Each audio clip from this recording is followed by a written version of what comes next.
Broadcasting worldwide through internet, satellite, AM and FM stations across the nation. Sponsored by SurvivalistSeeds.com, PatriotFood.com, and StriderRide.com. It gets a little rough from here on. This is Don't Tread on Me with Big John Lipscomb and Professor Jeffrey Grubb.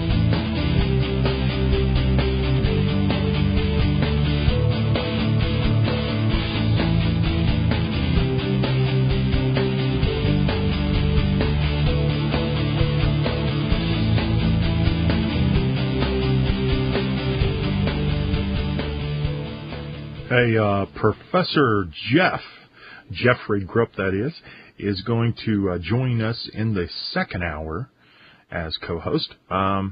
He is currently being interviewed on another network and trying to sell a book or two. And I don't blame him for that. He's got to make a living, and he's working so hard at doing so. And what a shocker. Friday, folks. Do you recall? I kind of recall the end of the show. I'm like, hey, man, I'm going to have a great weekend. I hope you do, too. Adios, something like that. Because it was 60 degrees. 60 freaking degrees. Okay? I go home, and right after I get there, the rain hits. Not any old rain. I mean, the rain to end all rains. I mean, the biggest rain since Noah, right? How long did it last? 1 hour. Why did it stop? Because it started freaking snowing. I'm telling you guys, within 3 hours of leaving my studio, it was snowing in Kansas. It goes from 60 to 30, snowing. Okay. So I think, well, okay, it's surely going to just hit the ground and melt. I don't have to worry about it. I had so many plans for working the homestead this weekend. And I was just trying to keep a positive attitude and all that. And so we're watching a movie. We don't have cable or a dish satellite or anything at home. So we just pop in a movie and we're watching the movie. It was terrible. And so I forgot about, the snow or anything, right? And I went to bed, and I got up at 3 in the freaking morning to, I'm 50 almost, and at 50, you have to go to the bathroom at 3 a.m. It's just the way things are. And I'm sitting there, and see, I built this window right next to the toilet. Because in Montana we had an outhouse for 8 years, and it had a screen door on it, a homemade screen door, matter of fact, and I could just look out there and watch the antelope, 50, 75, 100 yards away, just going down the mountain, and it was so cool.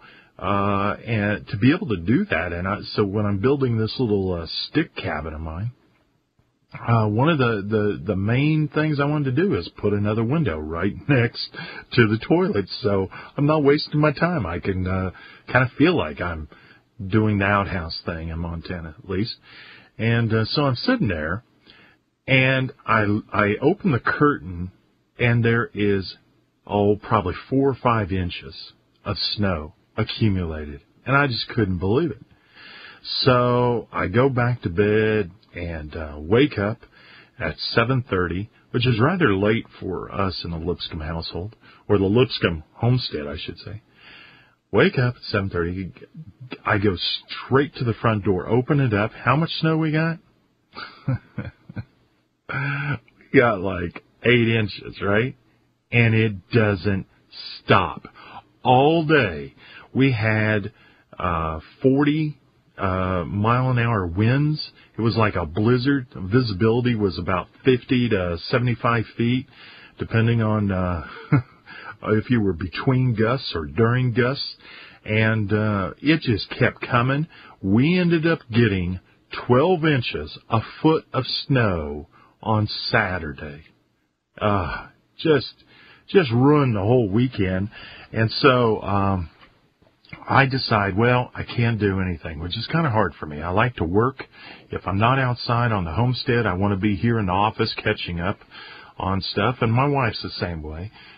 She puts in probably 10-hour days here and an hour at the homestead. I put in an hour at the homestead and then 15, 16-hour days here. And we're typically 7 days a week, folks. That's what it takes to keep a business going these days, especially if you're catering to the Patriot market.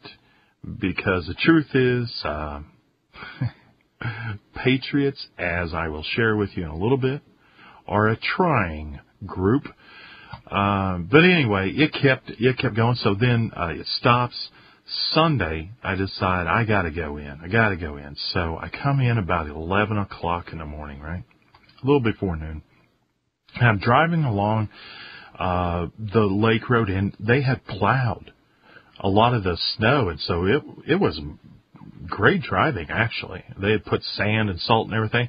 I get around the other side of the lake, about halfway, 4 miles, and what do I come up? I come up to, out of nowhere, 4-foot drifts of snow right across the highway. And I saw this thing, and I wasn't paying attention, and so there was one of two things to do. Hit the brakes, and the highway, even though it was clear just before this drift, it was still icy. And I'm driving my old beat-up truck, as usual, and rather than doing that, I did what's natural in my nature, and that is just to put the pedal to the metal and bust my way through. And so that's exactly what I did. I hit that thing probably doing 55, 60 miles an hour. And it was like a parachute on the back of my truck, man. It just took me down to nothing. I bet I went from 55 to probably 15 miles an hour in like 2 seconds. And the front of my truck just all crammed full of snow, wet snow too. I could hardly see, but I made it through that. And then I'm going along and I just reach out the windshield, around I undo the window and I put my arm out there and I'm just wiping the windshield enough that I can see for another 4 miles. And so I'm driving along, and here comes another one, and another one, and another one. Obviously, what had happened is they had cleared the highway Saturday afternoon or whatever, but they hadn't been back since. And now this is, 24 hours later, and all the snow had just blown across the highway. It was really, really something else. But I made it here. And I mentioned this on my blog. I went ahead and blogged about it. And I had somebody respond say, well, because in the blog I said, I guess we're about to find out if I can't make it back, if I get stuck, if I'm going to be able, if I'm half the survivalist that I used to be, right? Because I'm going to have to hike home. Nobody's out. Oh, and by the way, just one other truck driver had gone through this, so there was nothing but a rut for 4 miles on a highway. Two tires, so the only two of us had been through this thing. But anyway, I was wondering if I was going to make it home, but the responder to my blog said, well, I hope you're smart enough to just check into a motel, Big John. Well, you freaking stupid idiot. The nearest hotel or motel from me is 22 miles. 22 miles, and it's in the wrong direction, dude. I mean, that kind of stuff is what pisses me off, and I'm pretty thin-skinned right now, folks, because I just keep running up against idiots that just make assumptions. They don't know anything. But they think they have the remedy. So